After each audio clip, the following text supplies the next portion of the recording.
வணக்கம் சகோதர சகோதரிகளே. டைம் வந்து பாருங்கள் 12:30. இது வந்து விடியகாலம். அதாவது வந்து தேதி 18ஆம்.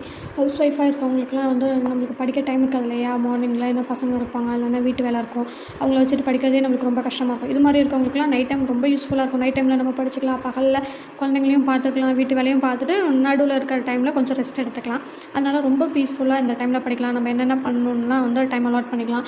இன்றைக்கி நான் வந்து எந்த டாபிக் பற்றி இருக்க போகிறேன்னா, அடுத்து நான் ப்ரிப்பேர் பண்ண போகிற எக்ஸாம் தான் வந்து என்ன டிஎன்பிஎஸ்சியில் நோட்டிஃபிகேஷன் விட்டுருக்காங்க. Combined technical service exam.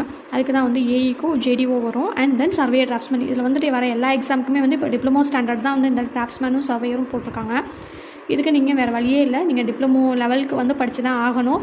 அதனால் ஒரே சிலபஸ் பார்த்தாலே நம்மளுக்கு வந்துட்டு இதில் சர்வேயரும் கவர் ஆகிடும், டிராஃப்ட்ஸ்மேன் எழுதிக்கலாம், ஜேடிஓ எக்ஸாமும் எழுதிக்கலாம். ஏன்னா கொஷின் எடுக்கிற லெவல் தான் மாடரேட்டாக இருக்கும், கொஞ்சம் ஈஸியாக இருக்கும், அப்புறம் கொஞ்சம் டிஃபிகல்ட்டாக இருக்கும். ஏஇக்கு அவ்வளோதான் டிஃப்ரென்ஸ் இருக்கும்.